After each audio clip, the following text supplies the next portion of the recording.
hermanos, saludos desde Bogotá, Colombia. Bueno, creo que se escucha bien y se ve bien. Espero. ¿Sí es así? Sí, así es, Ok. pastor.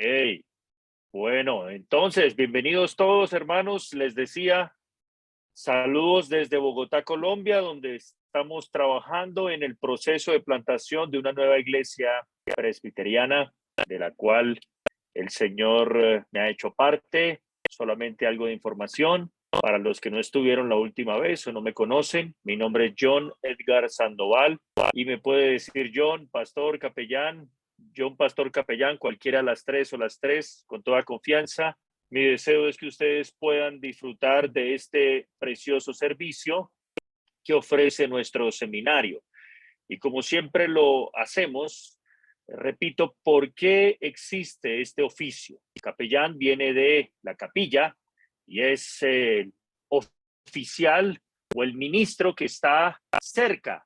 Ahí en la época de la Edad Media en Europa, cuando las personas podían caminar e ir al centro de adoración congregacional. Hoy por la modernidad no siempre es posible y tenemos que conducir algunas veces horas, como en el caso de ciudades grandes de nuestros países hispanos como Bogotá o Ciudad de México, Buenos Aires, etcétera. Entonces, de ahí quedó la palabra el capellán, el que está cercano en la capilla, el ministro que está disponible para las personas que tienen asuntos relacionados con la fe y la práctica del cristianismo, de la doctrina cristiana. Y en este caso, en cuanto al seminario, hay capellanía no solo por estar cerca de ustedes en el plano académico, sino también en el plano personal, debido a que estamos formando personas, seres humanos, quienes a su vez están siendo formados por otros seres humanos para ir y bendecir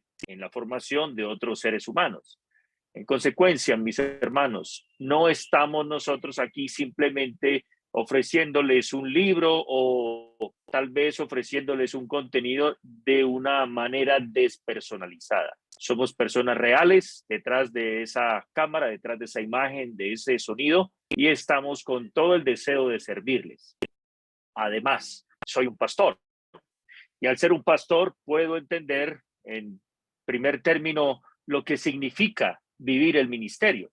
Así que, querido hermano o hermana que de uno u otro modo está involucrado en el servicio eclesiástico, no solamente nosotros hablamos desde la teoría, sino también desde la práctica.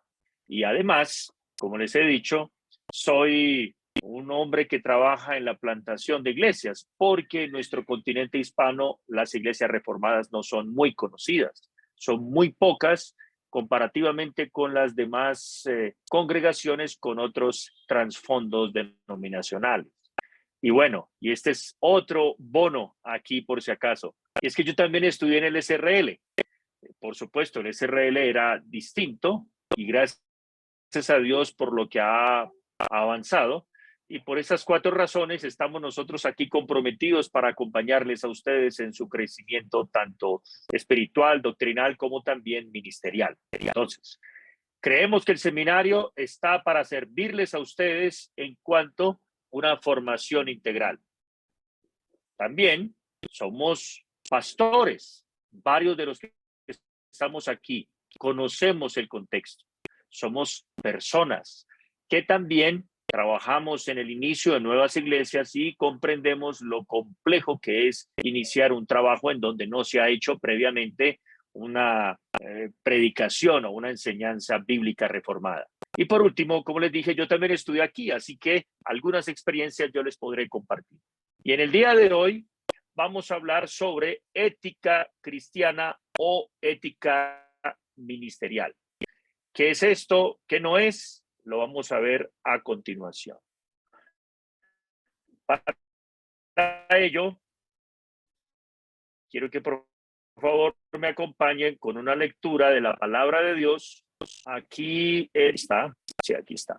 Y mientras tanto, usted, si tiene su Biblia, voy a ver si alcanzo a proyectar acá. Voy a ponerlo en segunda carta a Timoteo. Segunda carta a Timoteo. Ah, sí, ya me dan la opción de compartir. Aquí está. Debería estarse viendo en su pantalla segunda carta a Timoteo. ¿Es así? Positivo, pastor. Bueno, entonces, solo para dar un mínimo de contexto, ustedes saben que las cartas del Nuevo Testamento todas fueron dirigidas para suplir y resolver necesidades, circunstancias en particular. Y en el caso de las llamadas cartas pastorales, que son Timoteo y Tito, son cartas también personales, dirigidas de una persona, en este caso el apóstol Pablo, hacia otra persona. En ese sentido, está tanto Timoteo como Tito. Y en el caso de Timoteo, está dirigido a un joven pastor que él tuvo como compañero de ministerio, y en este caso Pablo se está despidiendo. Pablo está terminando su ministerio y le está transmitiendo a él todo, o por lo menos de manera condensada, simplificada, lo que él aprendió de Cristo en su trasegar ministerial, y también recordándole lo que le había enseñado cara a cara personalmente al señor Timoteo. Y tenemos en esta segunda carta a Timoteo posiblemente la última carta, donde en el capítulo 4 Pablo ya dice que ha guardado la fe y que solamente le espera el martirio. Y podemos preguntarnos todos aquí en esta tarde o noche o mañana en su respectivo lugar donde nos esté observando o escuchando. Si usted tuviese acceso a una conversación con un ministro del Evangelio que ya esté en retiro, que esté listo para la muerte, ¿usted qué le preguntaría acerca de la práctica de su ministerio?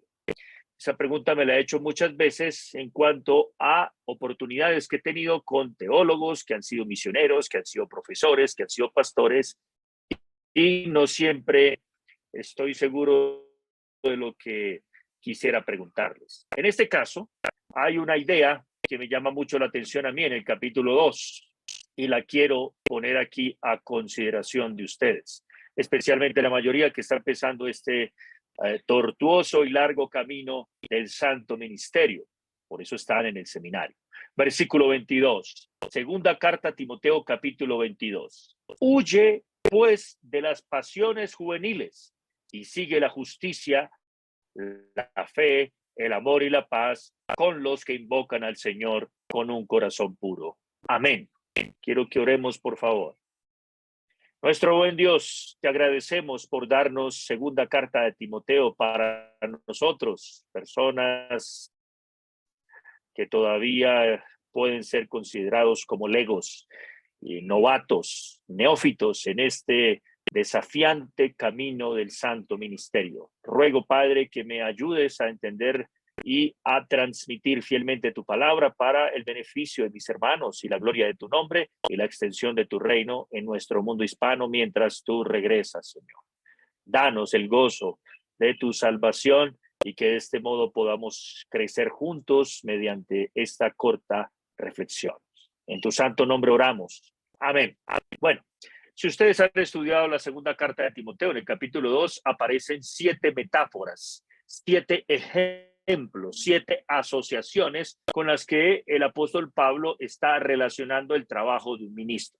Y debido a que estamos hablando de ética ministerial, nos vamos a centrar en lo que es un ministro. Un ministro, en un sentido bíblico, es como un hijo. Noten, tú pues, hijo mío, versículo 1. Pero también es un buen soldado. Número 3, es como un atleta. Número 4, es como un labrador. Aquí hay un paréntesis y luego aparece como un obrero, un trabajador, alguien que labra la tierra o que trabaja con sus manos. Luego sigue como una vasija o un vaso, y en el último caso aparece como un siervo, o sea, un esclavo. Esto lo dejo ahí para que ustedes sigan profundizando al respecto, y si alguno no tiene sermón para el domingo, ya tiene algo para enseñar, ¿no? Pues bien, vamos a centrarnos en la idea del vaso o vasija. Aquí Pablo establece un contraste entre dos tipos de vasos o dos tipos de vasijas. Uno Es un vaso para honra, santificado y útil, preparado para toda buena obra. 4 características: vaso, santificado, útil y preparado. Fíjense cómo aparece en la Biblia de las Américas. Pero aquí hay un detalle que hay que prestar atención, y es que en contraste hay otras vasijas. Y Pablo lo que está hablando es de lo que había en la época. En las casas de ellos no tenían, por ejemplo, excusado, inodoro, poseta, como llaman en sus respectivos países, para situar un ejemplo. Ellos utilizaban ciertas vasijas, ciertos vasos para las necesidades personales.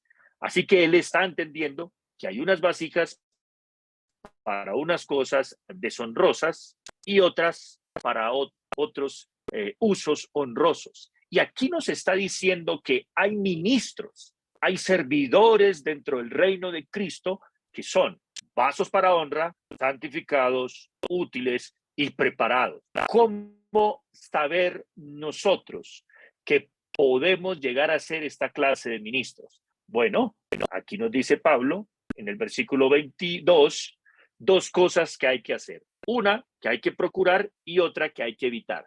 Un mandamiento doble. Mientras hacemos una cosa, simultáneamente estamos dejando de hacer otra. Y aquí dice en el 22, huye pues de las pasiones juveniles. Algunos han asociado pasiones juveniles como si fuesen pasiones sexuales, pero esto es un error. Desde luego, porque si recordamos el caso del rey David, por ejemplo, en el Antiguo Testamento, sabemos que David, cuando pecó con Betsabé, no era tan joven, era un adulto. Y él, si asumimos que es el autor del Salmo 25, está diciendo: Señor, no te acuerdes de los pecados de mi juventud. Entonces, no necesariamente significa que un joven está atado a asuntos sexuales, sino podremos decir que una persona que está luchando o que está atada o ligada todavía a pasiones propias de una persona que no asume responsabilidades ni de su vida, ni mucho menos de otro. Y aquí es donde delimitamos nuestra ética. Estamos hablando de ética para los ministros. Un ministro tiene que hacerse cargo de su vida para poderse hacer cargo de otra persona. Si el ministro no es responsable de sí mismo, mucho menos podrá hacerlo de otra persona. Al mismo tiempo, él debe estar cultivando,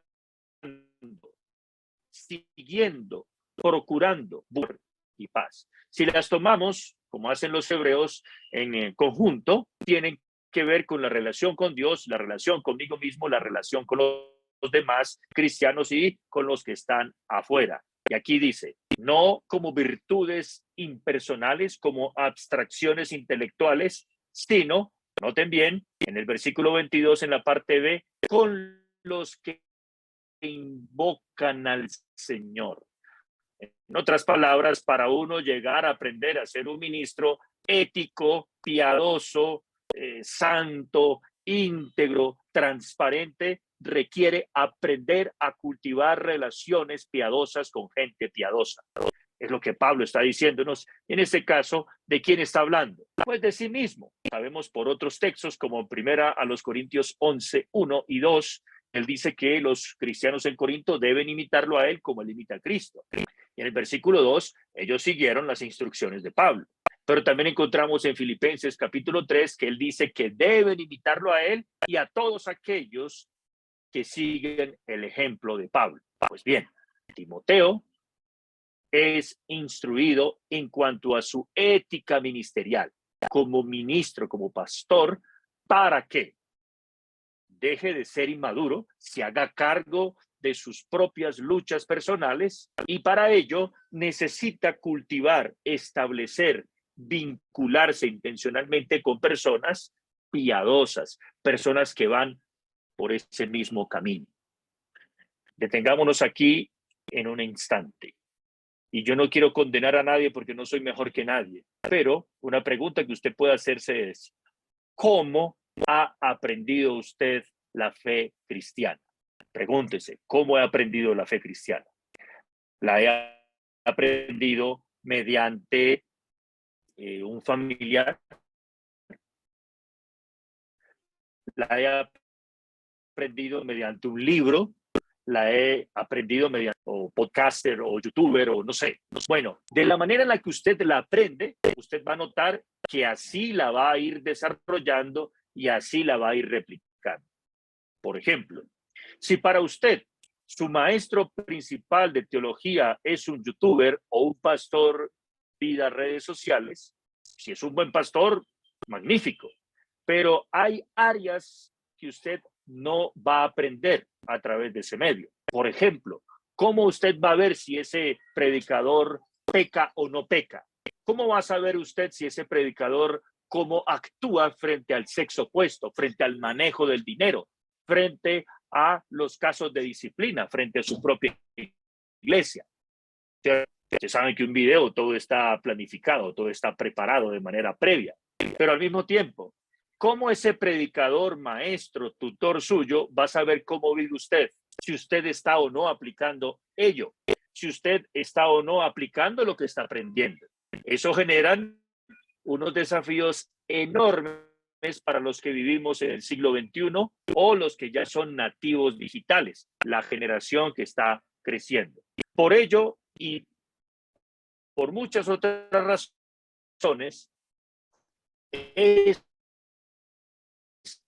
fundamental que nosotros aprendamos, al menos de manera somera, los principios, los fundamentos de la ética ministerial. ¿Por qué, mis hermanos? Porque usted, como acabó de leer, lo necesita. Ustedes y yo necesitamos aprender cuál es el deber ser del cristianismo. Es decir, cómo debemos vivir, cómo debemos ejercer, cómo nos debemos comportar como representantes de Cristo. Note bien, si usted sigue leyendo, el apóstol Pablo nos sigue hablando de otras metáforas que aparece en primera de Timoteo. Y me voy a quedar ahí para entrar ya al campo del que estamos hablando con propiedad. En primera carta a Timoteo, capítulo 6, el apóstol Pablo, hablando de los falsos impía o de manera no ética, que debe hacer el señor Timoteo. Timoteo tiene que apartarse de ellos. Aléjate, déjalos. No debes seguir con esas personas. Ahí está en todo el resto del capítulo. Pero me gusta otra vez el mismo mandato, un poco más detallado. Pero tú, Joantropos, oh hombre de Dios. Aquí Pablo lo está hablando como con el alma, diríamos los hispanos, los latinos, y más si alguien es caribeño, con toda el alma, compadre. Hombre de Dios, huye de estas cosas. De nuevo, deja lo que está hablando, apártate de esto y en lugar de eso, cultiva estas virtudes. ¿De qué está hablando el apóstol Pablo aquí? Pues de lo que nosotros llamamos ética cristiana. Hasta ese punto, ¿alguno tiene alguna pregunta, comentario, inquietud? ¿O vamos bien? Y puedo seguir a otros asuntos ya relacionados propiamente con el tema de hoy.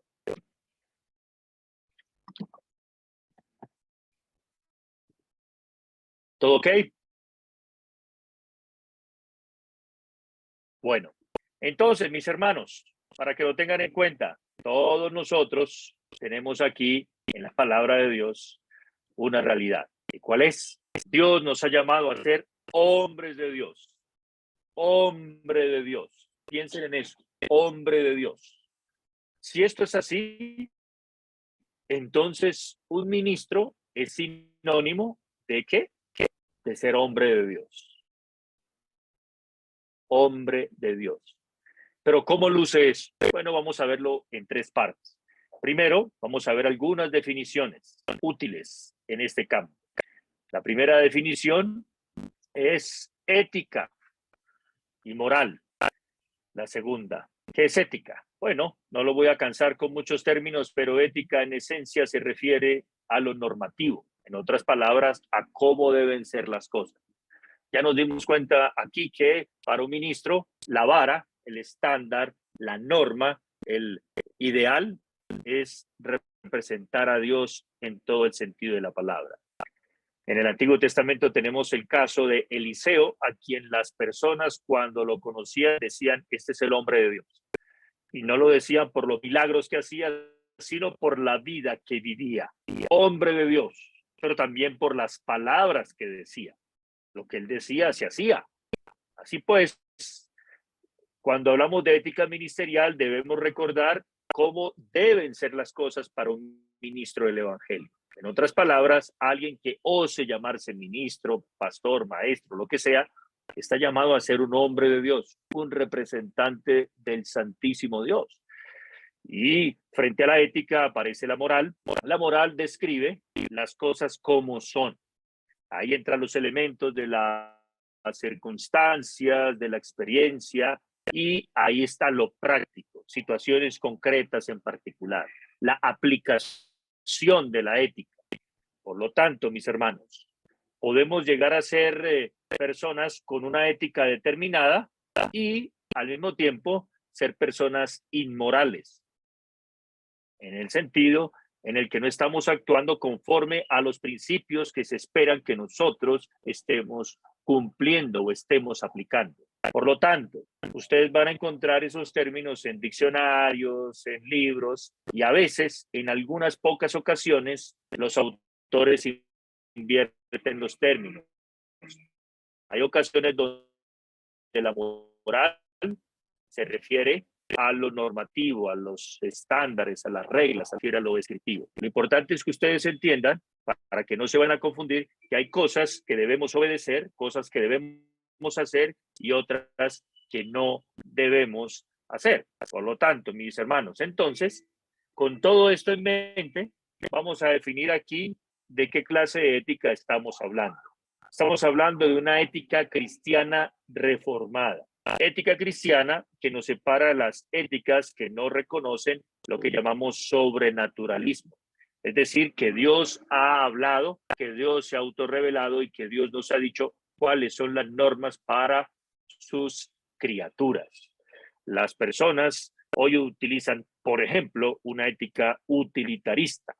Ese tipo de ética, para contraponerlo a la ética cristiana, buscan lo que es útil, como dice el término, y costo-beneficio es lo que determina para ellos si algo es correcto o incorrecto. Pensemos, por ejemplo, en casos que se nos ha presentado, y repito, no soy nadie para condenar aquí a ninguna otra persona, soy hispano, soy misionero, sé exactamente lo que puede vivir un pastor con esposa e hijos, pero tiene la tentación de irse para un país, especialmente los países del norte, hablando de una manera sutil, ¿cierto? Pasando a través de unas dinámicas legales y procurando allí unos beneficios materiales para su vida o su familia, dejando atrás su propio ministerio en su respectivo país. ¿Esto qué genera? Bueno, esto genera un dilema ético. ¿Se queda en su país o se va para otro país? Pero espera un momento, si se va para otro país, en este caso, no se va a ir para un país con una economía más limitada que la de su propio país, sino que para ir allá tiene que hacer otro tipo de situaciones, ¿cierto? En donde sus principios, su predicación y esto puede verse comprometida, ¿ya? Aquí es donde nos damos cuenta que la ética importa muchísimo. Otro ejemplo, hay ministros que conocen las doctrinas de la Biblia o las doctrinas protestantes como las entendemos nosotros, pero ellos están ahí en una comunidad donde ellos han trabajado toda su vida, donde ellos tienen una herencia, donde tienen un prestigio ganado durante décadas, pero ¿qué ocurre? Saben que oficialmente lo que ellos creen contradice lo que se está enseñando. Entonces, ¿qué hacemos? Dilemas éticos. ¿Qué vamos a hacer? Bueno, aquí es donde, insisto, no es fácil, no es cuestión mía condenar a ninguno, sino darnos cuenta que todos como ministros tenemos que enfrentar ese tipo de situación. Pues bien, en cuanto a la definición que estamos trabajando, nos referimos hoy a ética cristiana, pero con un apellido, ética cristiana reformada. ¿Por qué es una ética cristiana reformada? Y vamos aterrizando en nuestra breve exposición para dar espacio si usted quiere participar o si usted puede compartir algo. Miren.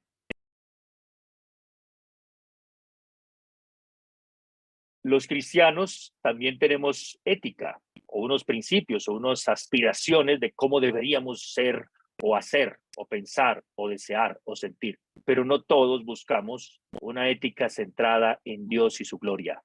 Aquellos que pensamos en primer término en Dios y su gloria, nos autodenominamos, nos autopercibimos reformados en ética. Romanos 11:36, creo que todos lo conocen, porque de Él, por Él y para Él son todas las cosas. De manera que, si este universo es el universo de Dios, si este ministerio que hemos recibido lo recibimos de Dios, pues tiene que ser para la gloria y para el beneficio en primer término de ese gran Dios. ¿No es así? Y de aquí pasamos entonces al segundo punto, y es cuáles son los elementos esenciales de la ética reformada aplicado al ministerio. Número uno, hablamos de todo Dios, todo Dios. Y cuando hablo de todo Dios me refiero a la Santísima Trinidad, Padre, Hijo y Espíritu Santo.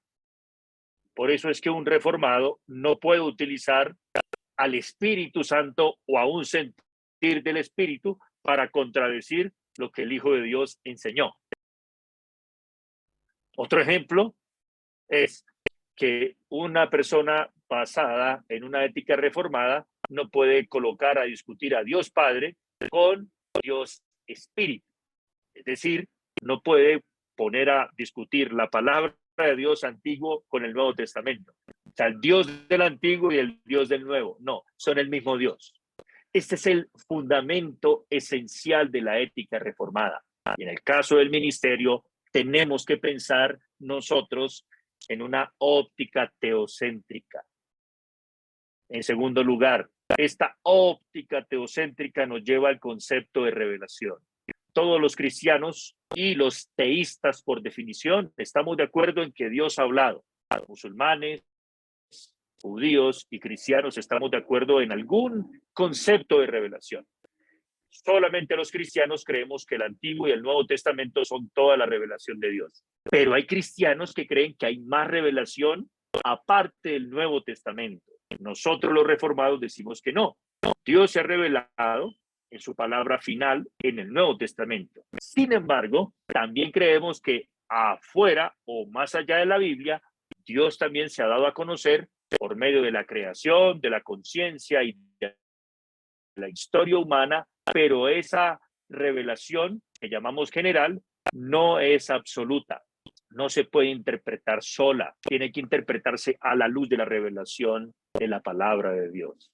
Aquí es donde la ética reformada, por ejemplo, se diferencia de una ética católica romana. La ética católica romana asume que el hombre sin Cristo puede realizar acciones morales buenas. Nosotros no solamente decimos que no es posible, sino que es imposible, debido a que para Dios, el Dios Trino, es importante no solamente el acto, o sea, lo externo, sino también la actitud o el motivo, lo interno. Y si no es una buena obra, entonces no es hecha en fe en Jesucristo, conforme a la ley de Dios y para la gloria de Dios, como dice, por ejemplo, el Catecismo de Heidelberg. Interesante, ¿no? Y por último, un tercer elemento de la ética cristiana es la experiencia. Yo sé que uso esta palabra experiencia y muchos van a decir, wow, experiencia. Pero déjeme decir lo que quiero decir con experiencia y lo que no quiero decir con la experiencia. Lo que queremos decir con experiencia es lo siguiente. Si Dios, el Dios de la Dios de la historia, de la ciencia, las circunstancias de nuestra vida, mediante lo que llamamos en teología la providencia. O sea, a Dios no se le ha escapado las circunstancias que ustedes y yo vivimos o que vamos a vivir. Aquí es cuando un cristiano reformado no cae en la famosa trampa de los dilemas éticos en donde, pastor, hermano, ¿qué pasaría con ese hermano en una situación donde no tiene nada más para hacer, sino, lo que le quieren decir a uno es sino pecar? Nosotros no entramos en ese dilema porque sabemos que ese caso hipotético normalmente no ocurre. Y lo que están asumiendo es que es posible pecar en determinadas circunstancias. No, no. Cuando hablo de experiencia, estoy hablando de eso. Pero también estoy hablando de cómo nosotros interpretamos, cómo procesamos nuestras situaciones en la vida. El cristiano reformado, a través de las vivencias, puede llegar a conclusiones. Atención, pero esas conclusiones van a confirmar las revelaciones de la palabra de Dios, no la van a desmentir, no van a tener la misma autoridad. Por ejemplo, hay casos de hermanos que han vivido situaciones pecaminosas horribles que a nadie le deseamos. No obstante, eso no significa que, por ejemplo, me pasó una vez en una clase en algún lugar del universo, enseñando con el seminario. Una chica se vinculó de manera inmoral con una relación no creyente, con un no creyente, y ella pues no sé si era creyente, pero actuaba como una no creyente. Y la historia larga corta fue que llegaron a casarse y bueno, pasaron como una década y terminaron sirviendo en una iglesia. Esa experiencia pecaminosa de ella que tuvo un final feliz puede establecerse como una aspiración, como una norma para que entonces de ahí en adelante las demás chicas la imiten. No, en absoluto, no. Y cuando los cristianos reformados vamos a la Biblia, nosotros no caemos en estos falsos dilemas, hermanos. No. Nosotros usamos nuestra experiencia para confirmar, para permitir algunas opciones dentro de la limitación humana. Pero en última, nosotros dejamos que las personas, conforme a la palabra de Dios, tomen su decisión y ante Él presten su juicio. En otras palabras, se enfrenten las consecuencias de sus decisiones. Pensemos en un caso de consejería. Las personas se nos acercan y yo sé que todo pastor ha experimentado esto.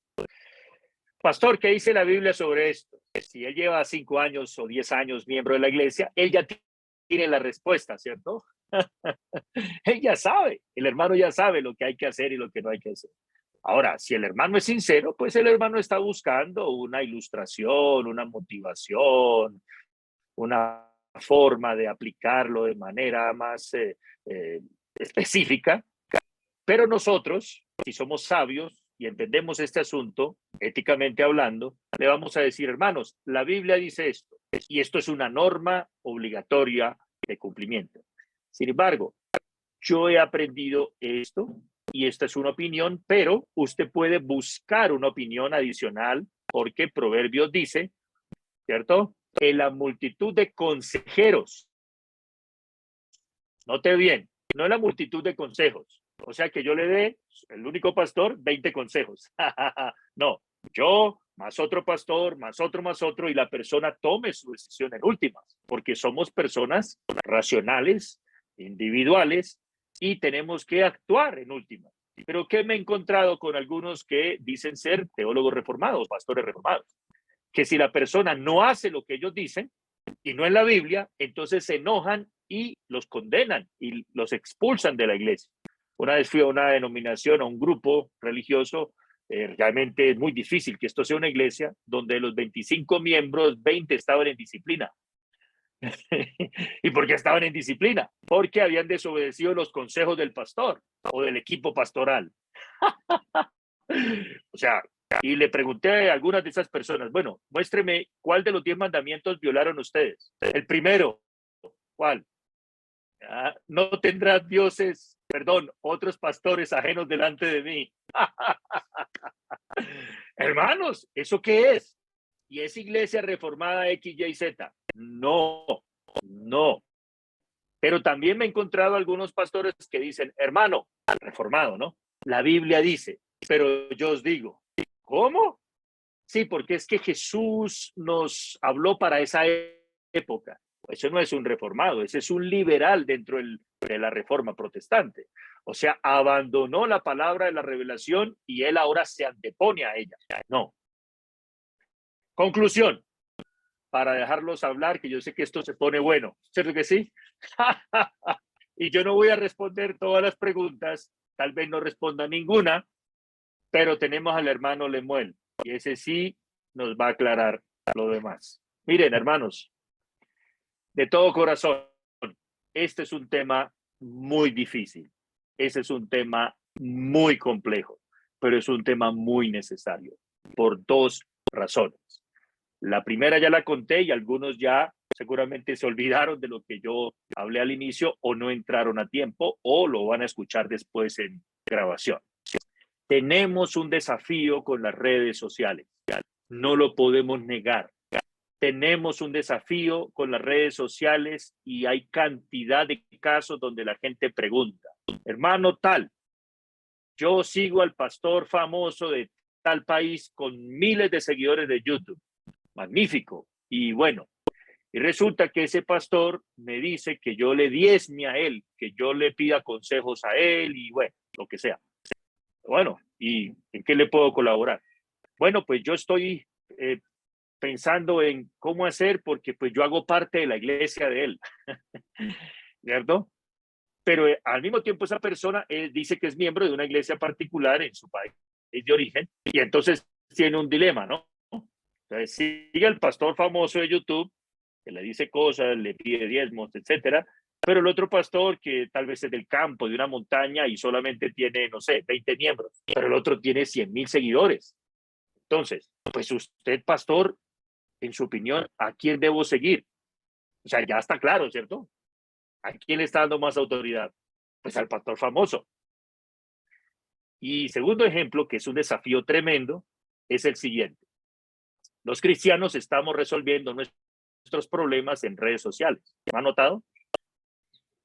Entonces, si el pastor predicó algo que no le gustó, tome su tweet o tome su publicación de Facebook, contraponiendo lo que el pastor dice o la enseñanza oficial de la iglesia, no sé, con un teólogo, no sé. Voy a poner el ejemplo. El pastor John Sandoval dijo tal cosa, pero Juan Calvino dice. O sea, ¿usted quién le va a creer? Pues yo le creo a Calvino, ¿cierto? O sea, ¿quién es ese tipo, John Sandoval? Pues no es nadie, como dicen en Argentina, pero ¿qué te crees, no es cierto? Bueno, entonces piénsalo. Y hay cientos de casos donde, por ejemplo, pastores de casos de disciplina personales los llevan a las redes sociales para el tribunal de las redes sociales. ¿Hasta qué punto eso es ético? Si usted es un pastor, si usted es un ministro. Una vez me pasó, sin querer queriendo, en uno de los países donde seguramente alguno de ustedes está escuchando o va a escuchar, donde fuimos allá a enseñar con el SRL y había alguien ahí que se llamaba pastor reformado, pero él no tenía iglesia. O sea, pastor sin iglesia. Bueno, de eso hay, ¿no? Usted sabe. Pero lo interesante es que en redes sociales es un tipo, es una celebridad. Y esa persona estaba en una relación impía con una mujer que no era su esposa. Y lo misterioso es que las redes sociales, ustedes saben que borran rápido el testimonio y la persona se autorrestauró, se autodisciplinó y empezó su ministerio recargado. Porque era reformado. Y como es un tipo, un teólogo, tipo que habla bien, que sabe cosas, pues ¿quién lo puede refutar? Sí, en redes sociales, decía él, la gente pide mis enseñanzas. ¿Sería? Entonces, en su iglesia local, que no tenía, pues la gente dijo, este hombre es un impío. Pero en su iglesia virtual, él estaba seguido por muchas personas. Entonces, desde el punto de vista utilitarista, pues él estaba viendo que era mucho más efectivo en su propia comprensión del cristianismo y como la reforma hoy vende, es como un eslogan, ¿no? Reformado. Entonces tenemos la cerveza reformada, tenemos el cigarrillo reformado, tenemos hasta el pecado reformado, ¿no? No, hermanos, no. ¿Qué vamos a hacer? Si vamos a tener un Dios virtual, una revelación virtual, una iglesia virtual, bueno, pues también vamos a tener una ética virtual. Para algunos les va a quedar solamente una salvación virtual. Lamentablemente, cuando se den cuenta y se estrellen con la verdad, van a darse cuenta que siguieron fue a impíos, como dijo Cristo, ciegos guías de ciegos. Que Dios nos ayude, hermanos. porque todos nosotros somos susceptibles del error, empezando por quien les está hablando. Hagamos una oración y hacemos espacio para los demás. Gracias, Señor, por este tiempo juntos. Ayúdanos a ser sabios en el manejo de este mundo tecnológico en el cual todos tenemos que ser desafiados. Hay gente que habla más bonito, gente que parece más influyente y que parece tener más autoridad que nuestro pastor o nuestro hermano querido ahí cerca en nuestra iglesia local. Perdónanos, Señor, porque hemos sido atrapados por la seducción del maligno, seduciéndonos de nuestra sincera fidelidad a Jesucristo, recibiendo otro evangelio, recibiendo otro espíritu y recibiendo a cada uno de sus discípulos, se dio a conocer, encarnando la ética del antiguo pacto, los 10 mandamientos, mientras los vivió, y asimismo trató con los pecados específicos de sus discípulos. Así necesitamos que tú trabajes con nosotros, y para ello la iglesia local es irreemplazable. E instituciones como el SRL se quedan cortas en el deseo de formar. Para ello amonestamos, advertimos y promovemos espacios como este para que los hermanos estén alerta y se den cuenta que no todo lo que brilla es oro, no todo predicador o autoproclamado conferencista es un hombre digno de imitar, como Pablo le dijo a Timoteo: hombre de Dios, huye de estos y sigue estas virtudes con aquellos que de limpio corazón siguen al Señor. Señor, purifica nuestro corazón, pues tú dijiste: bienaventurados los de limpio corazón, porque ellos verán a Dios. Pero también tú sabes que luchamos con la corrupción que todavía subyace en el mismo. No obstante, a través de la congregación de los santos podemos y debemos ser santificados. Te pido por mis hermanos que han escuchado esta lección corta, breve, esta charla, esta conversación, para que sean advertidos, amonestados, pero también animados para seguir creciendo, no solo en conocimiento, sino también en consagración y compasión frente a unos y otros. Padre, guárdanos de los lobos, de los malos obreros que abundan en redes, y haznos sabios para guiar sabiamente, especialmente a los jóvenes y a las personas que no son tan diestras, que no tienen el discernimiento adecuado para el uso en los medios masivos de comunicación. Pedimos estas cosas, Señor, para tu gloria, para la edificación de tu pueblo y la extensión de tu reino, en tu santo nombre, Señor. Amén.